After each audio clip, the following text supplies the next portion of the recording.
seen the action this afternoon at Columbia, where they've been openly defying the deadline set by the university to clear out their tents or face the possibility of being suspended from school. Instead, they're vowing to stay unless they are moved out by force. So we're waiting to see what the decision is.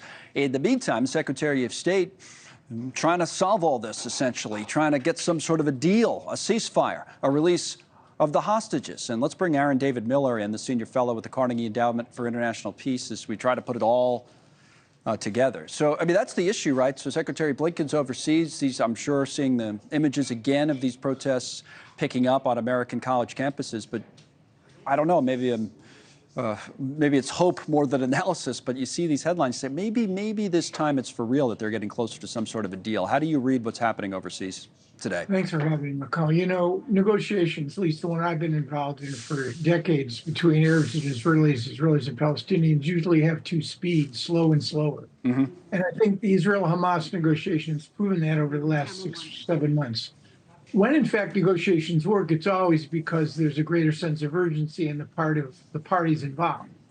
In other words, there's enough pain that drives them, but also the prospects of gain. And the real question here is, are we dealing with sufficient amounts of urgency on the part of the government of Israel on one hand and Hamas on the other? I mean, the president is clearly urgent. I'm not sure I'd use the word desperate, but he certainly could use an Israeli-Hamas hostage deal, which would de-escalate Israeli military activity, even for 6 weeks. He'd try to build on that. It would result in much more humanitarian assistance surging to Gaza. You'd end up freeing at least 30, hopefully more, of the hostages in return for a very large number, I'm sure, Palestinian prisoners, some of whom were either charged or been convicted of killing Israelis. So, you know, if you're going 30, though, Aaron, that's you know, you're saying hopefully more, but if they're willing to go down under 40, which it seems like they are, Israel's kind of softened their stance here, right? I mean, this is the best deal they've offered, significantly better than what they offered. Well, they also may be making a virtue out of necessity, because the reality is the Israelis estimate that out of the 134 held, 31 were either killed on October 7, their bodies brought to Gaza to trade, or they died in captivity.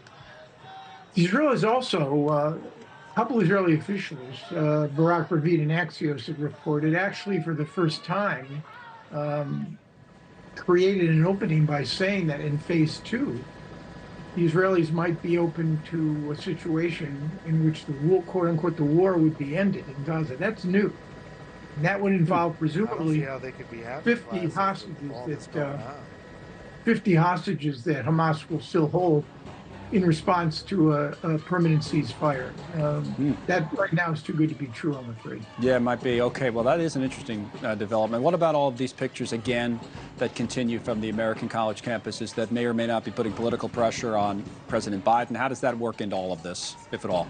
You know, it's funny, because I was in Ann Arbor during the Vietnam War, but in government for 27 years. And even with the 2 longest wars in American history, where Americans were fighting and dying, and the U.S. military was killing scores of thousands of Afghans and Iraqis, you never saw anything quite like this.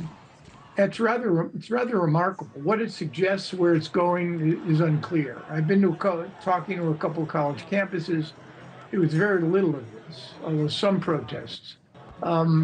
But I think it's sort of an intersection of several different things.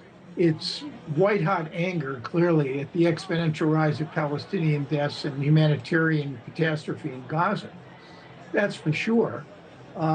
It's also growing support among young people against this phenomenon of colonialism. It seems rather strange to me. Israel is not a settler colonial enterprise. I mean, Jews had ties to this territory, this land, centuries, much longer than that. But I think these forces have combined to really present huge and complex challenges to university presidents. Thanks so much for watching. Just go to joinnn.com to find NewsNation on your television provider. And don't forget to click the red subscribe button below to get more of NewsNation's fact-driven, unbiased coverage.